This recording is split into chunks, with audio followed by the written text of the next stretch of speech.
Shalom. Shalom. Baik, saudara-saudara sekalian, hari ini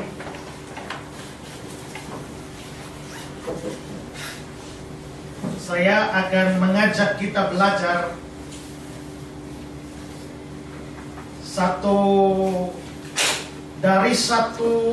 benda yang sangat menyolok di dalam peristiwa Natal, dan itu adalah bintang Bethlehem. Dan bintang ini menarik perhatian kita di dalam kisah-kisah Natal. Dan karena bintang ini menjadi petunjuk bagi orang Majus untuk berjalan dan mencari Yesus. Dan saudara-saudara, saya tidak akan membaca lagi cerita orang Majus ini, karena saya asumsi bahwa saudara semua pasti tahu cerita tentang orang Majus ini dan cerita tentang bintang yang menuntun orang Majus itu mencari Yesus. Dan karena bintang ini begitu terkenal, maka banyak lagu Natal menyinggung bintang ini. Lagu apa saja? Ya, malam kudus sunyi senyap, bintangmu cemerlang. Ada bintangmu muncul di sana. Ada lagu lain lagi, malam kudus di langit berkokuran, bintang berkilau, dan seterusnya. Ada bintang muncul lagi. Apa lagi? Kota mungil Bethlehem. Ya, betapa kau senyap, bintang di langit cemerlang, dan seterusnya. Dan mungkin masih banyak lagu yang kita bisa daftarkan yang ada kata bintang ini. Bahkan pohon Natal kita kelihatan kurang cemerlang kalau tidak ada bintang. Bintangnya berkelap-kelip. Ya. Nah, karena itu hari ini saya mengajak kita untuk belajar dari peristiwa ini, bahwa Tuhan memakai sebuah bintang untuk menuntun orang Majus kepada Yesus. Nah, saya akan mengajak kita mempelajari beberapa hal. Yang pertama adalah kita akan mencoba mempelajari bintang apa ini. Ya, slide-nya ikut saya ya.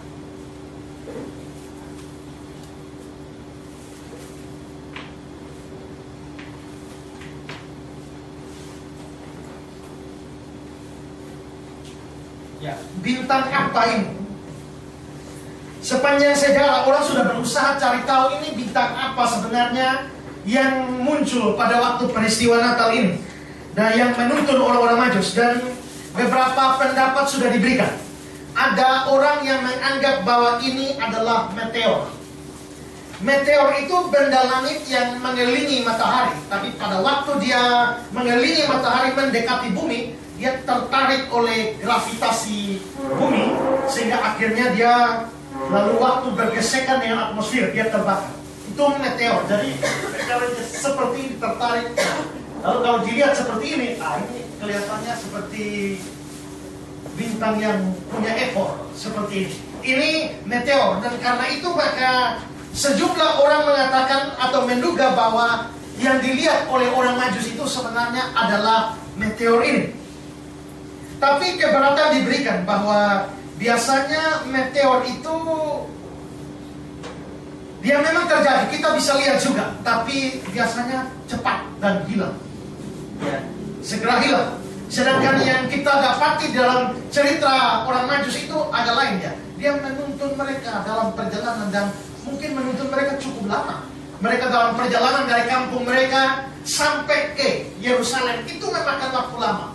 Dia hilang, setelah itu dia muncul lagi sampai di atas rumah di mana Yesus ada di sana. Jadi kelihatannya kalau bilang ini meteor agak kurang cocok, karena meteor itu muncul seketika dan hilang seketika, tidak cocok dengan gambaran bintang Bethlehem ini. Jadi itu keberatannya. Nah, lalu ada pandangan yang lain, itu mengatakan ini mungkin adalah nova atau supernova. Nova atau supernova ini adalah planet yang meledak. Planet yang meledak dan karena kehabisan energi. Dan dia akhirnya secara perlahan-lahan dia meredup. Saya kasih kutipan dari Wikipedia.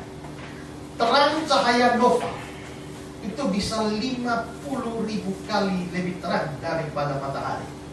Ya, matahari saja sangat terang ya. Ini 50.000 kali. Ini nova, bukan supernova, masih nova. Ya. Jadi masih nova saja 50.000 kali lebih terang daripada matahari, mampu bertahan hingga berbulan-bulan sebelum akhirnya meredup kembali. Peristiwa supernova jauh lebih dahsyat dari nova. Bintang yang meledak bisa miliaran kali lebih terang daripada sebelumnya. Ya. Jadi kalau nova 50.000, ini supernova, namanya super, berarti dia mesti berkali-kali lebih super dari nova.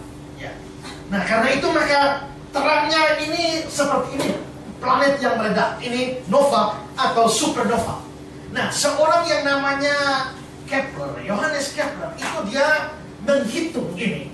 Dia menghitung, pernah terjadi ledakan seperti ini, lalu dia menghitung. Waktu dia menghitung itu, dia memperkirakan bahwa ledakan ini terjadi setiap 800 tahun satu kali. Sehingga kalau dia hitung mundur sejak dari 1604, lalu mundur ke 800 tahun, mundur ke belakang, maka itu diperkirakan tahunnya sekitar tahun 7 sampai tahun 6 sebelum Masehi, dan itu diperkirakan tahun kelahiran Yesus. Dan karena itu Kepler percaya bahwa yang muncul bintang Bethlehem itu sebenarnya adalah nova atau supernova. Itu menurut kesimpulan dari Kepler. Tapi saudara, apakah benar ini supernova atau nova?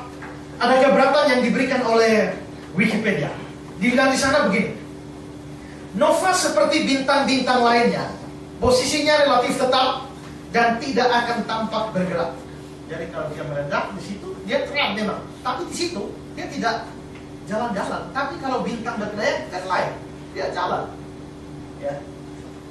Selain itu, penampakan nova di langit malam akan membuatnya menjadi objek yang mencolok dan mudah dikenali, sehingga semestinya tidak hanya orang Majus yang memperhatikannya, tapi semua orang saat itu pasti melihatnya.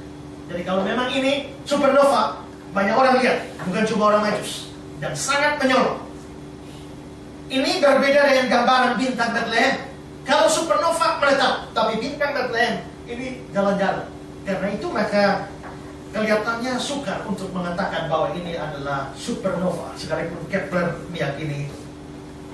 Pandangan lain selain meteor lalu supernova, ada juga pandangan bahwa ini adalah komet, sebuah komet. Dan ini pandangan yang paling banyak diterima.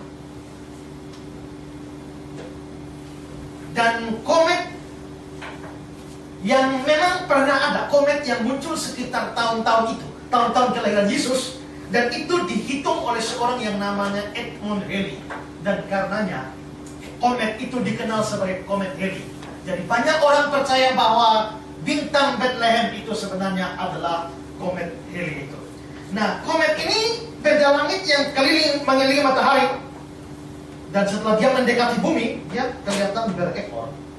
Nah, dia kelihatan berekor, tapi geraknya dia larinya ke sini, tapi kelihatan kalau lihat itu cahayanya ke sana, sehingga nampak dia berekor. Ya, nampaknya dia berekor, sehingga ini kelihatan cocok dengan gambaran Alkitab bahwa ada bintang yang berjalan-jalan menuntun orang Majus. Karena itulah banyak orang percaya bahwa bintang Bethlehem ini sebenarnya adalah komet atau komet Halley itu. Saya kasih satu kutipan dari Insinyur Herianto. Dia bilang begini: komet itu muncul pada akhir tahun 1758. Jadi pernah muncul 1758 sampai Maret 1759. Komet itu mulai tercatat oleh astronom Cina pada tahun 239.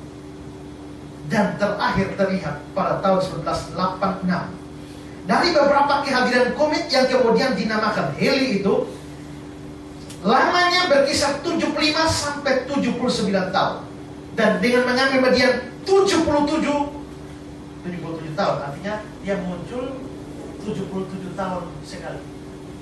Kalau seperti yang tadi, ya, ini tuh 800 tahun sekali, itu cara hitungnya begitu. Dia muncul sini, dia muncul sini, dia muncul sini lagi. Tahun ini dihitung, dia kira-kira bermain tahun berapa.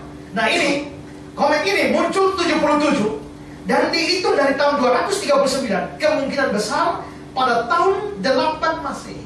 Sebelum Masehi, komet Halley mendekat dan terlihat dari bumi dan berada di atas Yudea di hari kelahiran Yesus. Karena itu, maka orang banyak percaya juga bahwa ini sebenarnya adalah komet yang dikenal sebagai komet Halley.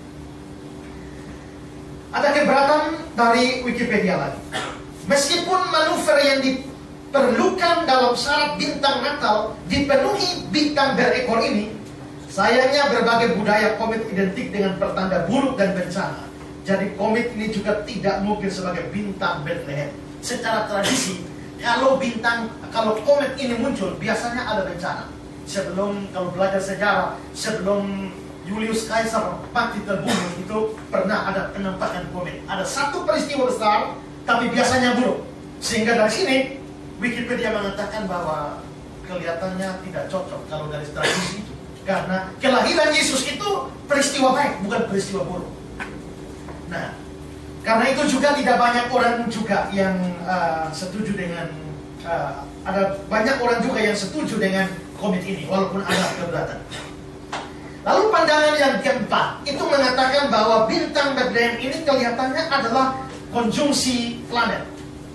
Konjungsi planet ini maksudnya adalah bahwa planet-planet yang ada ini berada pada satu garis lurus jika dilihat dari bumi. Jadi dia lihat dari bumi, mereka wah lurus. Dan ingat bahwa planet-planet itu bercahaya, sehingga jika dilihat dari bumi dia seperti satu cahaya yang memanjang. Ya, cahaya yang memanjang. Dan ini membuat orang menduga bahwa ini kelihatannya adalah bintang Bethlehem itu. Nah, perlu kita ketahui bahwa sepanjang tahun 7 sebelum Masehi, kalau kita omong ya 7 sebelum Masehi mengerti ya, artinya 7 tahun sebelum Yesus lahir. Kalau tahun Masehi, kita dari Masehi sekarang 2014, ini dari tahun 1 sampai 15. Tapi sebelumnya Yesus ini semua ini sebelum Masehi. Tapi ada kesalahan perhitungan kalender memang. Ya, kalender kita sekarang ini kelebihan sekitar 6 tahun. Ya, jadi seharusnya kita ini belum 2014. Kita mesti minus 6. Jadi 2000 berapa? Mestinya 2008. Karena kalender yang dibuat itu salah dulu oleh seorang yang namanya Exegius, Dionysius Exegius, buat kalender salah. Sehingga kita kelebihan 6 tahun. Yang seharusnya mundur. Sehingga Yesus mestinya lahir di sini harus min 6. Karena min 6 maka dia geser, maka dia diperkirakan Yesus lahir sekitar tahun 6 sebelum Masehi, atau dalam range yang lebih besar orang bilang Yesus lahir kira-kira antara tahun 8 sampai tahun 4. Ya, tidak mungkin di luar itu. Mengapa? Karena Herodes mati tahun 4 sebelum Masehi. Maka Yesus harusnya sudah lahir sebelum tahun 4 karena Herodes masih hidup. Ya. Nah, jadi pada sekitar tahun 7 sebelum Masehi itu pernah terjadi 3 kali konjungsi planet ini.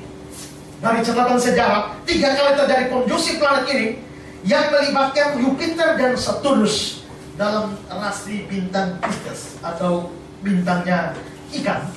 Dan pada bulan Februari tahun 6 sebelum Masehi terjadi lagi konjungsi antara Mars, Jupiter, dan juga Saturnus.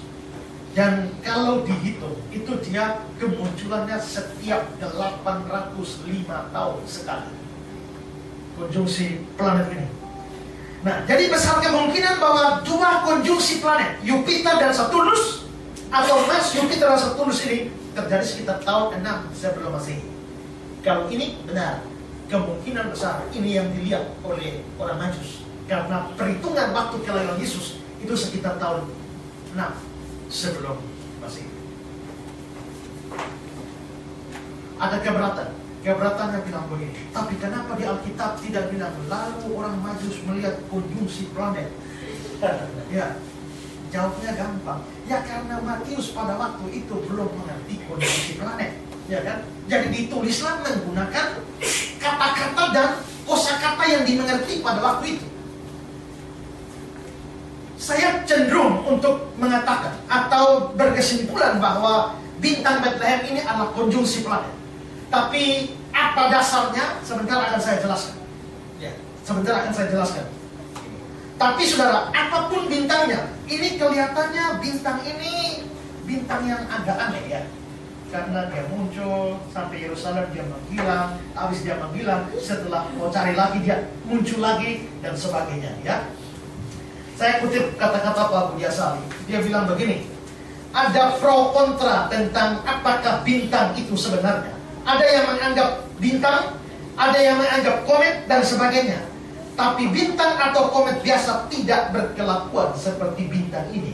Karena bintang ini nampak di timur, lalu hilang, lalu tampak lagi, bahkan mendahului orang-orang Majus itu dan berhenti di atas rumah tempat Yesus berada. Ini jelas merupakan suatu bintang yang bersifat mujizat. Ya, jadi entah ini bintang apa, ini bintang mujizat. Tapi sebentar akan saya jelaskan lebih jauh tentang konjungsi planet ini. Itu hal pertama yang kita bicarakan. Sekarang hal kedua adalah mengapa Allah pakai bintang untuk menuntun orang Majus? Kenapa tidak pakai benda yang lain? Tapi kenapa dia pakai bintang untuk menuntun orang Majus? Sebelum kita menjawab pertanyaan ini, perlu kita ketahui bahwa dunia kuno pada waktu itu memang menyembah bintang. Saya kasih kutipan dari Andar Ismail. Dia bilang begini, pada zaman itu banyak orang kafir menyembah bintang. Anggapan bahwa bintang adalah satu ilah atau mengandung kuasa ilahi yang berpengaruh atas hidup manusia, menyebabkan orang pada zaman itu memuliakan bintang dan merasa hidupnya tergantung pada bintang. Sampai pada zaman modern sekarang ini masih ada orang yang beranggapan bahwa nasibnya tergantung pada bintang Libra, Virgo, Gemini, atau lain sebagainya. Ya, karena kalau itu lihat majalah langsung lihat sebuah. Nah, ini apa ya? Nah, ya ini minggu ini berhati-hatilah, ada orang yang berencana buruk kepadamu, ekonomimu, keuangannya agak morat-marit ini, dan asmara itu akan kandas di rerumputan. Banyak kita suka seperti itu, dan sebenarnya orang merasa bahwa hidupnya tergantung pada bintang-bintang ini bukan masalah baru. Ini masalah sudah dari dunia kuno, itu seperti itu. Sekarang mari kita bandingkan dengan Yesaya 47 ayat 13. Cara dikatakan begini, engkau telah payah karena banyaknya nasihat, biarlah tampil dan menyelamatkan engkau orang-orang yang meneliti segala penjuru langit, yang menilik bintang-bintang, yang ada pada setiap bulan baru memberitahukan apa yang akan terjadi atasmu. Ini ramalan bintang ya, meneliti bintang-bintang langit lalu meramalkan apa yang akan terjadi padamu. Saya kutip kata-kata Henry. Henry mengatakan, para penyembah berhala menyembah bintang-bintang sebagai tentara langit, terutama bangsa-bangsa timur yang menamai planet-planet menurut nama-nama dewa mereka. Kita bisa membaca mengenai bintang tertentu yang mereka sembah dalam Amos 5 ayat 26. Jadi mereka memang menyembah bintang. Henry memberikan Amos 5 ayat 26. Sekarang lihat Amos 5 ayat 26. Kamu akan mengangkut sabuk rajamu dan kewan dewa bintangmu. Jadi ada dewa bintang namanya kewan. Ya. Jadi orang dulu memang menyembah bintang. Sekarang saya akan berikan Kisah 7 ayat 42-43, tapi dalam versi Alkitab bahasa Indonesia sehari-hari. Bunyinya begini. Maka Allah meninggalkan mereka dan membiarkan mereka menyembah bintang-bintang di langit. Itu sesuai dengan apa yang tertulis dalam buku Nabi-Nabi. Begini, hai orang-orang Israel, bukannya untuk aku kamu menyembelih dan mengorbankan binatang selama 40 tahun di padang pasir. Kemah berhala Moloklah yang kamu bawa-bawa bersama dengan patung bintang berhalamu, yaitu Refan. Nah, berarti ada patung berhala menyembah bintang namanya Refan. Ya. Itulah patung yang kamu buat untuk disembah. Oleh sebab itu aku akan membuang kamu sampai jauh ke seberang negeri Babel. Ada yang nama Refan? Ya. Tidak ada. Belum ada ya. Ya, sama tahu ada yang mau. Ya. Dalam Wycliffe Bible Commentary dikatakan bahwa Terus Molok dan Refan adalah dua dewa yang dikaitkan dengan bintang-bintang. Ya, jadi itu dewa-dewa yang disembah dalam kaitan dengan bintang. Jadi jelas bahwa penyembahan kepada bintang atau benda-benda langit serta ramal-ramalan bintang kelihatannya itu sudah umum pada zaman kuno, terutama pada zaman Babel. Berarti sampai sekarang ya, itu berhala-berhala masih ikut ya. Saya kasih satu kutipan lagi. Bangsa-bangsa kafir menghubungkan dewa-dewi mereka dengan bintang-bintang tertentu, sehingga menganut pandangan yang nasionalistis terhadap bintang-bintang tersebut.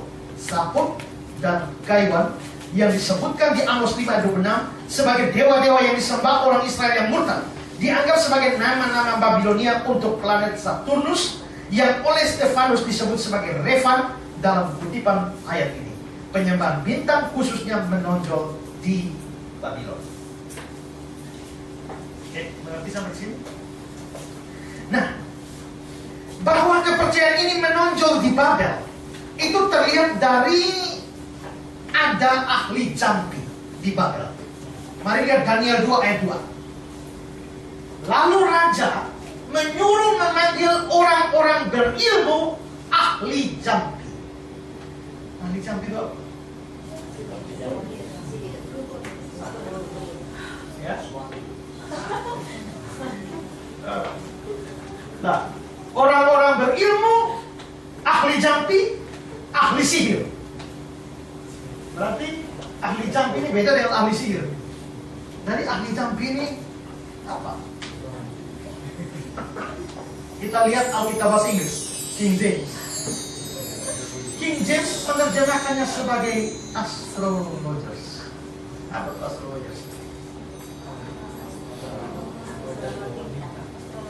Ya, yang urusannya dengan bintang-bintang ya. Atau di dalam ERV,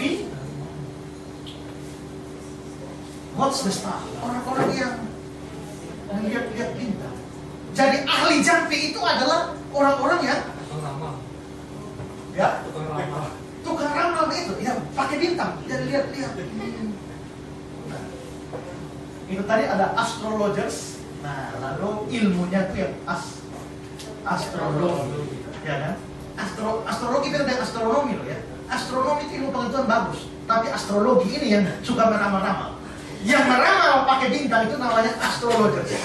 Jadi ahli jampi itu adalah astrologer. Dari zaman Babilonia mereka sudah meramal nasib pakai bintang ini. Kalau sampai hari ini saudara masih terpengaruh dengan itu, berarti saudara terpengaruh dengan dosa Babilonia kuno.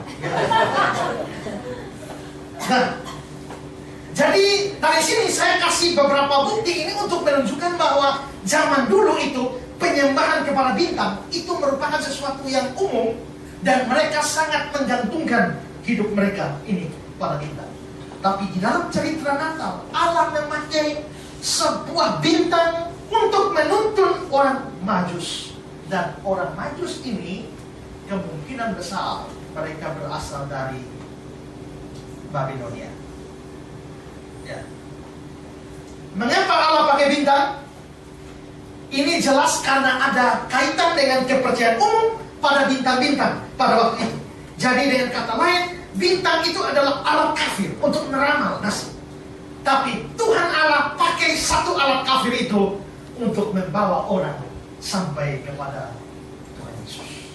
Henry bilang begini, dengan demikian bintang-bintang yang selama ini sudah disalahgunakan kini telah dikembalikan lagi ke cara yang benar untuk menuntun orang kepada Kristus, dan dewa-dewa bangsa bukan Yahudi menjadi pelayan-pelayannya. Sebentar saya akan jelaskan lebih detail soal mengapa Tuhan melakukan ini, memakai alat kafir untuk bawa orang kepada Yesus. Nah, berarti saudara-saudara, orang-orang Majus ini mereka melihat bintang, lalu mereka mencari. Mereka bilang, di manakah dia raja orang Yahudi? Kami telah melihat bintangnya. Bagaimana melihat bintang? bisa menafsirkan atau muncul di kepala ada raja orang Yahudi yang baru lahir. Nah, ini yang kita bahas di bagian ketiga. Bagaimana bintang itu menjadi inspirasi bagi para Majus.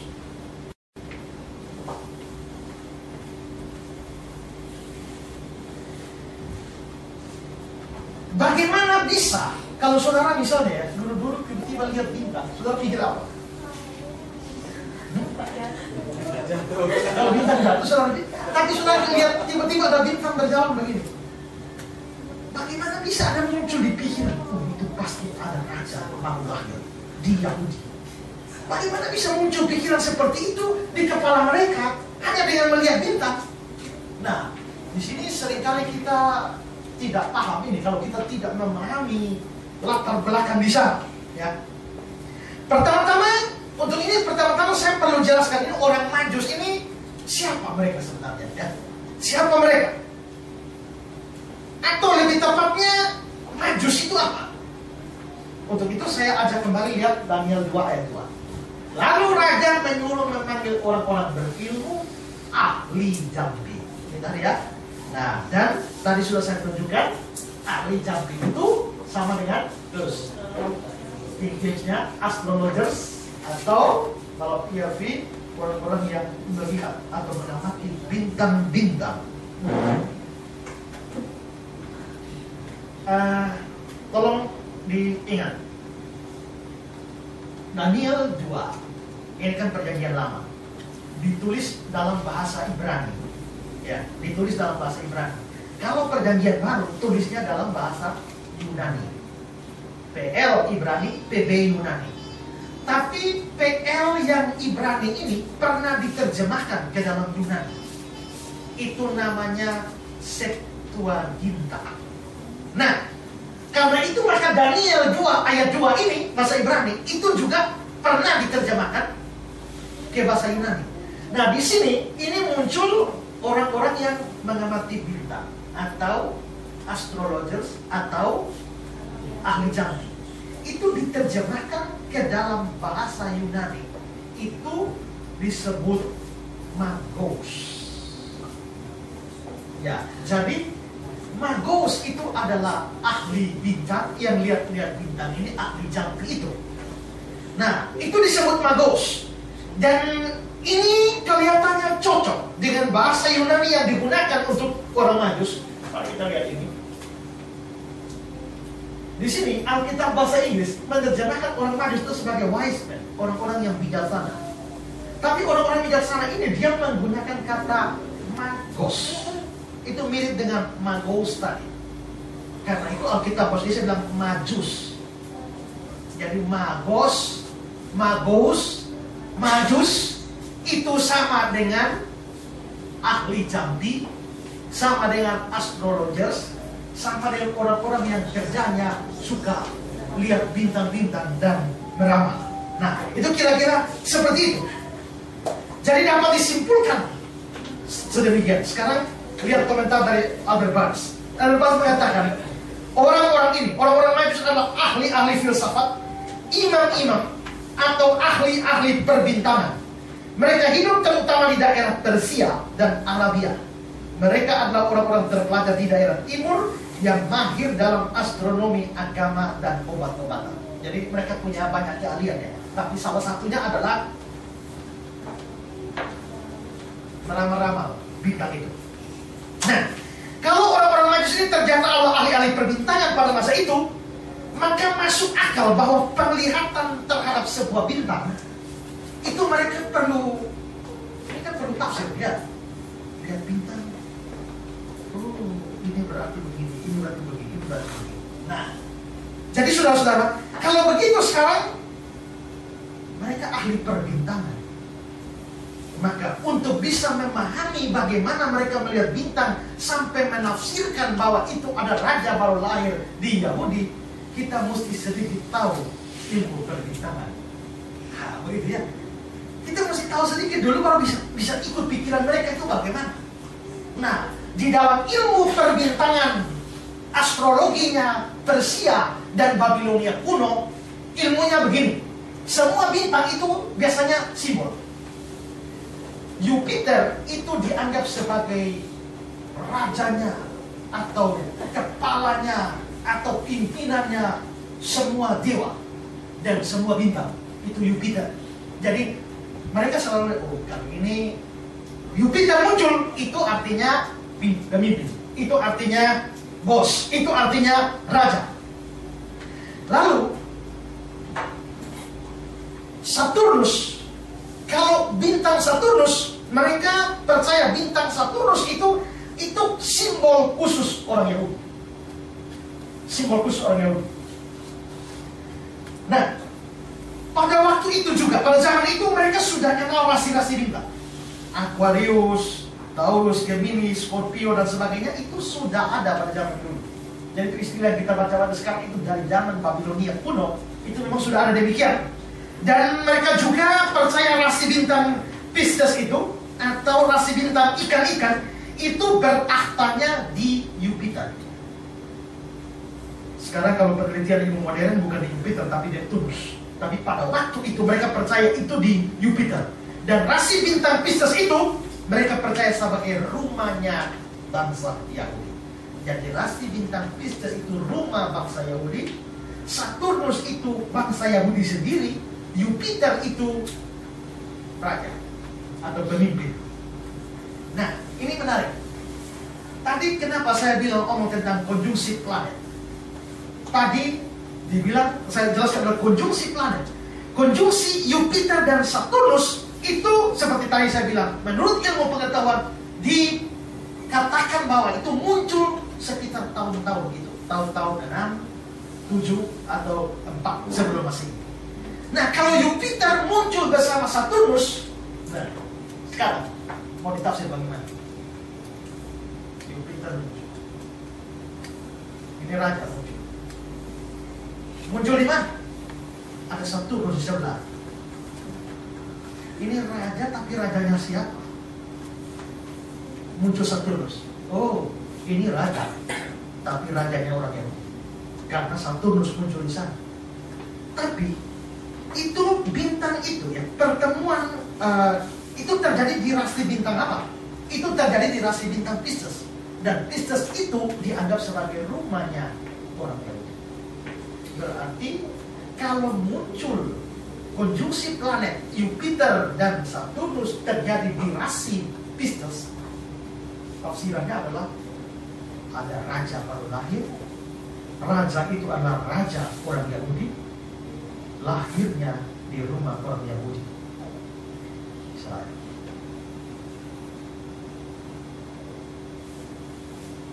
Mari kita bangun dan cari dia. Nah, kira-kira begitu. Kira-kira mereka. Ya. Ada versi lain. Saya kasih versi lain dari DL. DL bilang begini. Satu hal yang menarik ialah hal yang dapat dipastikan secara ilmiah bahwa pada tahun 7 sebelum Masehi 3 kali ada konjungsi di antara bintang Jupiter dan bintang Saturnus. Konjungsi berarti bahwa dua bintang di langit saling mendekati dalam pemandangan manusia, walaupun masih cukup jarak di antaranya. Jupiter dan Saturnus pada tahun itu sedemikian berdekatan sehingga kelihatan seperti bintang kembar. Juga masih dapat ditentukan secara ilmiah bahwa pertemuan Jupiter dan Saturnus terjadi dalam rasi atau kelompok bintang ikan-ikan. Jupiter pada masa dulu biasa dianggap sebagai lambang raja, Saturnus dianggap sebagai lambang bangsa Israel, sedangkan rasi ikan-ikan kadang-kadang dianggap sebagai lambang akhir zaman. Jadi dapat dimengerti kalau orang Majus itu sampai pada kesimpulan raja akhir zaman sudah dilahirkan atau akan lahir di Israel. Sekarang lihat kata-kata mereka dalam Matius 2 ayat 2. Matius 2:2. Di manakah dia, raja orang Yahudi yang baru dilahirkan itu? Kami telah melihat bintangnya di timur. Nah, dari sini saudara terlihat ya bahwa apa yang dari sudut pandang ilmu perbintangan Babilonia itu membuat akhirnya mereka menafsirkan. Oke, bisa paham sampai sini? Nah, sekarang saya kasih yang terakhir. Sekarang melihat Allah di balik kisah bintang Bethlehem. Itu tadi kita sudah omongin pengetahuan, perbintangan, ilmu ramal-meramal dan sebagainya. Nah, sekarang kita mau melihat Allah di dalam atau di balik bintang Bethlehem ini. Apa sebenarnya yang bisa kita lihat di sini? Kita bisa lihat beberapa hal. Pertama adalah kita bisa melihat dalam kisah bintang Bethlehem ini, kita mendapati Allah sebagai Allah yang Maha Kuasa. Saudara, bintang Bethlehem ini harus membuka mata kita untuk menyadari bahwa Tuhan Allah kita, Dia Maha Kuasa. Seandainya benar bintang Bethlehem itu konjungsi planet, kita harus sadar juga bahwa konjungsi planet itu tidak mungkin terjadi tanpa campur tangan Tuhan.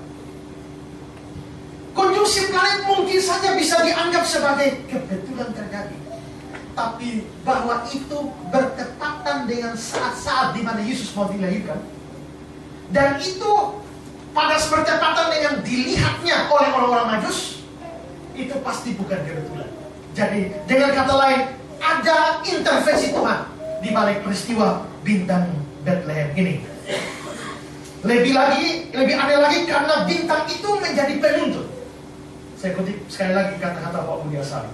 Bintang ini nampak di timur, lalu hilang, lalu nampak lagi, bahkan mendahului orang Majus, berhenti di atas rumah tempat Yesus berada. Ini jelas bintang yang bersifat mujizat. Jadi kalau bintang ini bersifat mujizat, itu pasti ada Tuhan yang mengatur. Allah yang mengatur bintang ini. Berarti itu tidak terlepas dari kemahakuasaan Allah. Dari sini saudara-saudara, kita harus sadari bahwa Allah dengan kemahakuasaannya bisa pakai apa saja untuk melaksanakan rencananya. Dia bisa pakai siapa saja, apa saja untuk tujuannya. Dan kali ini dalam peristiwa Natal, dia pakai bintang. Alkitab mencatat banyak peristiwa di mana Allah bisa pakai apa saja untuk melaksanakan rencana-rencananya. Pertama, dia bisa pakai batu. Di dalam Lukas 19 ayat 39-40, beberapa orang Farisi yang turut dengan orang banyak berkata kepada Yesus, "Guru, tegurlah murid-muridmu." Jawab Yesus, "Aku berkata kepadamu, jika mereka ini diam, batu-batu akan berteriak." Jadi, kalau kita tidak mau puji Tuhan, saudara kira Tuhan kesepian? Tidak, batu bisa membunuh. Ya. Kalau Tuhan mau batu puji Dia, bisa. Kalau Dia mau, Dia bisa pakai batu untuk menyadarkan Petrus akan penyangkalannya. Tuhan pakai ayam. Ya, cukup kokokan ayam. Tidak perlu khotbah KKR untuk saudara Petrus. Tidak perlu. Cukup ayam berkokok saja, dia sadar. Berarti Tuhan pakai ayam untuk menaklukkan keras kepalanya Yunus. Dia pakai ikan. Ya, telan Yunus. Untung hanya telan. Dia kodo saja. Bayangkan kalau dia mesti olah dulu di mulut, berarti habislah Yunus. Ya, tapi begitu Tuhan pakai ikan itu dalam kasus Bileam, dia pakai keledai. Dalam kasusnya Elia, untuk diberi makan Elia, dia bisa pakai burung gagak. Saya kadang-kadang pikir kalau burung itu masih bagus, tapi ini burung gagak. Waktu Nuh melepaskan burung gagak, suruh lihat, cek ini air bah sudah turun atau tidak, burung gagak tidak kembali lagi. Mungkin dia sudah sedang makan bangkai mungkin ya. Nah, bayangkan saudara, ini burung gagak ini bisa bawa daging di mulut paruhnya. Kalau burung gagak kalau dia sudah bawa lari. Ya. Tapi dengan rutin, itu berarti Tuhan terlibat di sana. Artinya Tuhan bisa pakai bintang, Tuhan bisa pakai ikan, Tuhan bisa pakai keledai, Tuhan bisa pakai ayam, Tuhan bisa pakai apa saja. Karena itu saudara ya, Allah bisa pakai apa saja untuk melakukan rencananya. Kalau memang Tuhan Maha Kuasa, Dia dapat pakai apa saja untuk melaksanakan rencananya. Jangan pernah ada saudara yang berpikir, kalau tidak ada saya yang paling akan dosa. Ya, tidak ada burung gagak bisa. Ya kan? Kalau bukan saya, maka semua tidak jadi begini. Ingat, kalau tidak ada masih ada ikan. Ya kan? Karena itu saudara-saudara, jangan ada kita pun merasa begitu sombong kalau kita bisa hebat, bisa bernyanyi, bisa berkhotbah, bisa pimpin pujian atau apa saja dengan bagus. Jangan pernah, karena tanpa saudara pun Tuhan bisa pakai apa saja. Ya, Tuhan bisa pakai apa saja. Tapi saudara, kalau begitu pun juga ingat juga bahwa rendah diri. Bukan? Saya ini kayaknya tidak punya karunia apa-apa. Ya, jangankan menyanyi, tepuk tangan saya sudah fals. Ya. Saya tidak melayani Tuhan, tapi bagaimana saya tidak tahu apa-apa, tidak punya kemampuan apa. Jangan rendah diri, karena jikalau ayam saja, ikan saja, burung saja, bintang saja yang bisa pakai, kenapa dia tidak bisa pakai saudara? Amin. Dulu waktu saya masih pelayan di Kediri, saya khotbah, mari kita melayani Tuhan. Lalu satu itu bilang, Pak, saya ingin melayani apa? Pimpin lagu tidak bisa, main musik tidak bisa, ini tidak bisa, itu tidak bisa. Saya mau melayani ya. Saya tanya dia, ibu, saya tanya ibu ya, ibu bisa senyum kok? Dia nggak bisa, coba senyum. Dia senyum, saya naik terus. Kalau begitu, mulai minggu depan gereja jam 7 ibu datang jam 6. Ya, ibu punya tugas, saya kasih tugas rutin setiap minggu ke ibu. Hanya berdiri saja di muka pintu gereja itu. Setiap orang yang datang ibu, salami dia, senyum yang terbaik. Tapi kalau tidak ada orang, ibu jangan senyum. Nah, dan karena itu kalau dia dengan sukacita tiap hari minggu datang, dan dia dengan gembira pegang waktu jemaat. Jadi petugas penyambut tamu boleh ditentukan A, B, C, tapi itu ibu dia rutin. Dan dia menikmati itu sebagai pelayanan dia. Ya, karena itu semua kita pasti Tuhan bisa pakai untuk melayani Tuhan. Ya, iyo ya. Apa saja pasti bisa. Tidak boleh satu ada orang pun yang merasa saya ini tidak bisa. Ingat ya, waktu Tuhan mau panggil Musa, suruh Musa. Musa bilang, Tuhan saya tidak bisa bicara. Tuhan kata, siapa yang buat bibirmu aku? Ya, lalu Tuhan kasih yakinkan dia. Dia kasih alasan, kasih yakinkan lagi. Dia alasan lagi. Lalu dia bangkitlah murka Tuhan atas Musa. Jangan rendah diri. Saya waktu sekolah teologi dulu ada satu teman dari Bengkulu. Dia ini datang bilang, Kak, saya ini tidak bisa apa-apa sekarang. Saya ini bodoh. Saya jelaskan tidak. Kamu ini sebenarnya bisa gini. Setelah saya jawab dia bilang, iya Kak, tapi saya ini bodoh. Saya jelaskan, Tuhan bisa, biarpun kamu bodoh, Tuhan bisa pakai kamu. Tidak usah pikir, iya Kak, tapi saya ini bodoh. Saya jelaskan, saya akan bantu kamu. Iya Kak, tapi saya ini bodoh. Saya bilang, kau memang benar-benar bodoh. Kau bodoh bukan karena kau bodoh. Kau bodoh karena kau anggap diri kau bodoh. Itulah kebodohanmu. Ya kan? Karena itu saudara, marilah bahwa jikalau Tuhan bisa pakai benda-benda seperti itu, Dia Maha Kuasa, Dia pasti sanggup pakai kita dengan keberadaan kita macam apapun. Kita bisa jadi alat di dalam tangan Tuhan. Bahwa Allah bisa pakai apa saja untuk kehendaknya, berarti Dia bisa pakai saya dan saudara. Dia Maha Kuasa. Itu yang pertama. Sekarang, jadi Allah yang dilihat di balik bintang Bethlehem adalah Allah yang Maha Kuasa. Yang kedua adalah Allah di balik bintang Bethlehem itu adalah Allah yang kreatif dan bijaksana. Peristiwa bintang Bethlehem menunjukkan Allah kreatif. Apa maksudnya kreatif di sini? Kreatifnya adalah Dia bisa pakai alat-alat kafir untuk membawa orang kepada Yesus. Itu luar biasa. Cerita ini mirip dengan kasus Yunus. Saudara bayangkan, saya pernah dengar ada orang khotbah. Ada dua pengkhotbah aneh di dunia. Satu Nuh, satu Yunus. Pertama Nuh itu khotbah kira-kira 120 tahun khotbah. Tapi tidak ada satu orang pun yang bertobat, hanya keluarganya saja. Tapi dia tidak mau. Tapi Yunus ini satu kali khotbah, satu bangsa bertobat. Tapi begitu satu bangsa bertobat, dia marah pada Tuhan. Itu dan saya dulu tidak mau datang. Saya dulu tidak mau datang karena saya tahu Tuhan itu pengampun. Saya tahu kalau saya khotbah mereka minta ampun, terus Tuhan ampuni, makanya saya lari dulu. Ada yang ada khotbah begitu ya? Ya. Tapi Tuhan jelaskan dia. Marahlah Yunus, tidak mau bicara. Kalau ada nabi yang marah dengan Tuhan, itu hanya Yunus. Nah, tapi menarik sekali bahwa setelah itu Yunus satu kali berkhotbah, satu bangsa bertobat. Tentu ada kuasa Allah di sini, ada Roh Kudus ikut menyertai khotbah itu. Tapi dari sisi antropologi Itu bisa juga dijelaskan dengan cara lain. Mengapa? Seorang penafsir namanya Thomas Cramer, dia mengatakan bahwa pada tahun 1853 itu pernah diadakan penggalian itu di wilayah Asyur, dan menemukan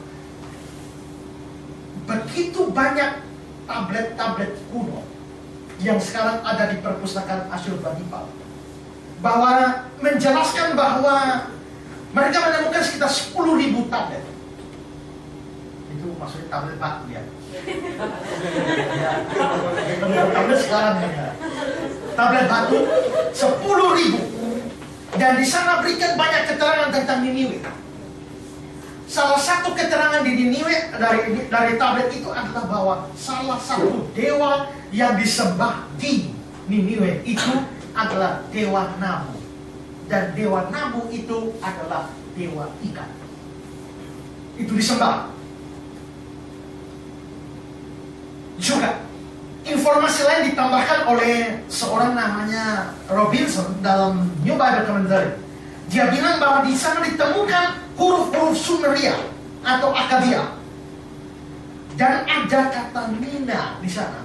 Dan kata Nina itu lalu disandingkan dengan gambar ikan, sehingga dapat dipastikan bahwa orang Niniwe memang menyembah dewa ikan. Sekarang saudara, Tuhan izinkan lempar Yunus ke laut. Lalu ikan itu datang muntahkan Yunus. Lalu Yunus keluar dari mulut ikan, lalu khotbah kepada mereka.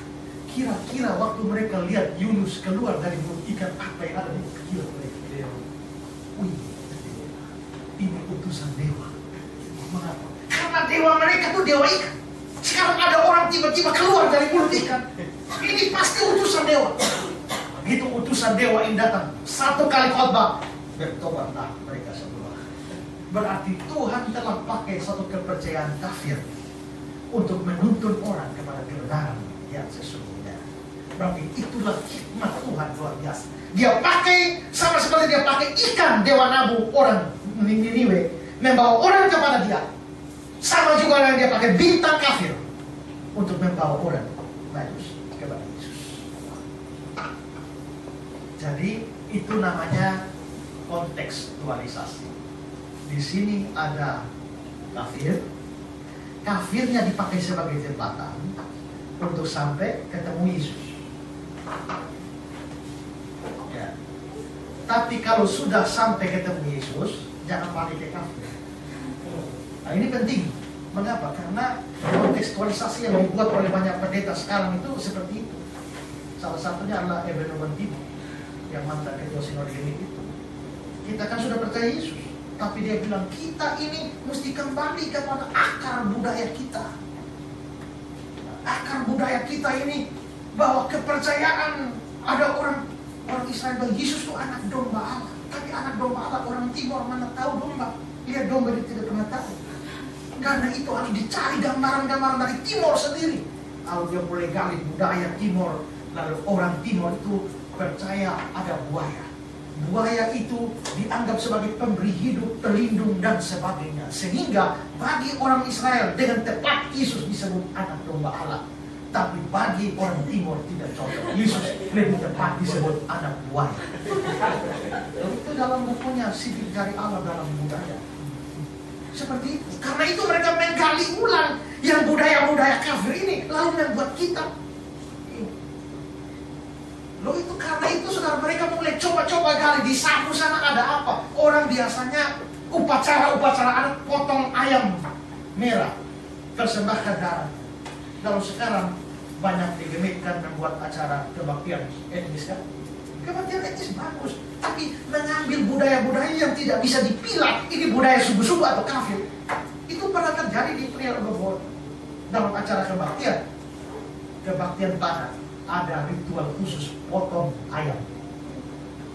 Lalu memanggil orang tertentu sebelum potong ayam itu membaca mantra-mantra tertentu. Tapi diminta itu orang tidak mau, tidak bisa. Itu mantra terlalu panas, saya tidak cari orang lain saja. Tapi itu dibuat dalam acara gereja. Itu berarti bahwa Kita sudah sampai kepada Yesus, ditarik kembali ke kafir. Padahal mestinya dari kafir itu menjadi jembatan. Jadi mestinya kan gampang ya. Misalnya begini, saudara, kenapa orang Sabo itu mesti potong ayam lalu darahnya dikorbankan? Darah ayam itu memang penting untuk menebus dosa, tapi terbatas. Ada satu darah yang lebih berkuasa, itu darah Yesus. Jadi dari darah ayam mengantar kita kepada darah Yesus. Tapi sekarang kita sudah sampai dari Yesus, dikembalikan kepada darah ayam. Kan aneh ini ya. Nah, karena itu saudara, saya kembali lagi bahwa di sini Tuhan itu bijaksana. Dia memakai alat-alat kafir untuk membawa orang kepada Yesus. Dan dalam hal ini menjadi dasar kontekstualisasi Injil. Kita juga harus berpikir bahwa kita melayani orang, kita sekarang sementara melayani di dalam generasi online semua. Maka pelayanan juga harus dipikirkan sesuai dengan konteks kita sekarang. Kalau generasi kita generasi online, tapi pelayanan kita metode tahun 45, bagaimana bisa menjawab tantangan zaman ini? Maka kita senantiasa harus selalu tradisi-tradisi yang tidak fundament, yang tidak berakar dalam Alkitab, yang kalau perlu dirubah untuk kontekstual pelayanan kita mesti lakukan. Saya pernah khotbah di kampung sana. Saya khotbah tentang Yesus Kristus akan datang kembali. Setelah saya khotbah ini kan liturgi, begam, ya, khotbah lagi apa foto sama semua. Lalu saya khotbah. Tapi saya khotbah begitu dari di akhir khotbah begini, saya tutup dengan mari kita sebelum saya berdoa, mari kita menyanyi saya mau iring Yesus. Maka jemaat menyanyi saya mau iring Yesus. Saya lihat, oh ini suara menangis sebelah. Suara menangis sebelah. Oh ini KKR. Akhirnya saya bilang begini, yang mau terima Yesus hari ini bangkit berdiri. Hampir semua gereja bangkit berdiri. Saya turun dari mimbar. Saya turun lagi, mari datanglah. Situ saya tantang mereka semua terima Yesus. Saya kembali dulu baru saya naik ke mimbar kembali. Mari kita lanjutkan ke pengakuan iman Rasul. Saya pikir habis khotbah, pendetanya naik, terima kasih Pak Esra untuk khotbahnya. Tapi ini peringatan buat Pak Esra itu pertama dan terakhir kali berubah liturgi ini. Saya sebelumnya sudah khotbah beberapa kali sini, tapi itu kali terakhir saya khotbah sini. Kenapa? Roh Kudus bekerja dan banyak orang bertobat, tapi kelihatannya liturgi lebih penting daripada solusi. Kita tidak bijaksana. Tony De Mello membuat sebuah cerita di satu biara. Mereka ada biara kucing. Lalu mereka mau berdoa. Pada waktu berdoa, kucing ribut. Terganggu. Besok mau berdoa lagi, kucing ribut lagi. Besok mau berdoa, kucing ribut lagi. Kepala biara panggil, mulai besok kita tidak akan berdoa kalau itu kucing tidak ditangkap dan ikat mulutnya. Maka dikasih petugas siapa yang pas mau berdoa, tangkap kucing, ikat mulut, baru berdoa. Tangkap kucing, ikat mulut, baru berdoa. Generasi berlanjut, semua sudah mati, kucing itu sudah mati. Tapi itu menjadi tradisi dalam biara itu, sehingga mereka sekarang tidak bisa berdoa lagi. Pada waktu mau berdoa, mereka datang laporan pada kepala biara, Pak, kita tidak bisa berdoa. Kenapa? Karena kucing yang biasa kita tangkap dari ikat mulutnya sudah mati. Minta biaya baru untuk beli kucing baru, supaya ada yang bisa diikat mulutnya, supaya kita bisa berdoa. Coba. Mestinya itu dibuat karena satu kebutuhan pada satu titik. Tapi itu lalu menjadi tradisi. Marilah kita sungguh-sungguh berpikir supaya kita melayani Tuhan dengan bijaksana. Sekarang yang terakhir, Allah adalah Allah yang menuntun orang kepada Kristus. Bintang Bethlehem memang menarik untuk dipikirkan, tapi bintang itu hanya Allah. Di tangan Allah menarik orang-orang Majus yang kafir ini untuk bertemu dengan Yesus.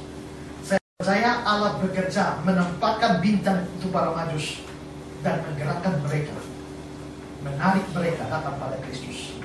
Tapi saudara-saudara, ketika mereka datang, berjumpa dengan Kristus, Allah menarik mereka. Tapi Allah tidak selamanya menarik mereka melalui orang-orang dengan bintang. Dia menggunakan banyak cara untuk menarik orang. Tapi yang paling penting adalah Allah menarik semua orang datang kepada Kristus. Dalam Bilangan 24 ayat 17 ada kata-kata begini. Aku melihat dia. Ada kata-kata dilihat. Ini nubuat. Aku melihat dia tapi bukan sekarang. Aku memandang dia tapi bukan dari dekat. Bintang terbit dari aku. Siapa bintang yang terbit dari aku? Yakub punya anak 12. Salah satunya Yehuda. Yesus lahir dari suku Yehuda. Dan di sini bintang yang terbit dari aku. Dalam Wahyu 22 ayat 16 dibilang begini. Aku Yesus telah mengutus malaikatku memberi kesaksian tentang semua ini kepadamu bagi jemaat-jemaat. Aku adalah Tunas, yaitu keturunan Daud, bintang timur yang gilang gemilang. Maka Yesus itu bintang timur yang gilang gemilang. Dalam 2 Petrus 1:19, alangkah baiknya kalau kamu memperhatikan sama seperti memperhatikan pelita bercahaya di tempat yang gelap sampai fajar menyingsing dan bintang timur terbit bersinar di dalam hatimu. Allah telah memakai bintang timur untuk membawa orang-orang Majus itu berjumpa dengan bintang timur yang gilang gemilang, yaitu Yesus Kristus.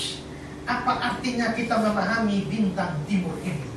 Tapi bintang timur yang sesungguhnya tidak pernah terbit di dalam hati saudara dan saya. Boleh dikatakan saudara-saudara bahwa adalah proyek Allah untuk menarik orang-orang datang kepada Kristus. Sekarang kita bertanya, apakah yang terjadi dengan orang Majus itu setelah mereka ketemu Yesus? Setelah pulang ke negeri mereka, apa yang terjadi dengan mereka? Di sepanjang atau di seluruh Alkitab kita tidak pernah ketemu lagi cerita tentang orang Majus. Tapi ada penafsir yang mengatakan bahwa mereka pulang dan menjadi orang-orang percaya. Dari mana kita tahu? Dari mana penafsir itu bisa bilang bahwa mereka pulang dan menjadi orang percaya? Dari Filipi pasal 1 ayat 6. Filipi pasal 1 ayat 6 itu mengatakan, Dia yang memulai pekerjaan baik di antara kamu akan meneruskan sampai pada akhirnya. Dia sudah memulai pekerjaan baik di orang Majus. Dia pasti meneruskan sampai akhirnya. Di dalam Yohanes 6 ayat 44, tidak ada seorang pun datang kepada Bapa jika dia tidak datang kepadaku jika dia tidak ditarik oleh Bapa. Jadi Bapa memang menarik orang kepada Kristus. Dia sudah menarik orang Majus datang kepada Kristus memakai bintang. Dan sekarang saudara-saudara, dia juga menarik. Dia mau menarik kita semua datang pada Kristus, supaya kita ketemu dengan bintang timur yang gilang gemilang, yaitu Kristus sendiri. Sekarang, kalau Bapa mau menarik saudara datang pada Kristus, maukah kita semua di hari Natal ini untuk datang kepada Kristus? Itulah Allah yang kita ketemu. Saudara mungkin kagum pada bintang Betlehem. Saudara mungkin terpukau dengan bintang yang muncul di timur. Saudara mungkin riang bernyanyi tentang bintang itu. Tapi persoalan saudara sudah punya bintang timur itu atau tidak? Kiranya ini membuat kita semua boleh datang kepada Kristus, bintang timur yang gilang gemilang itu.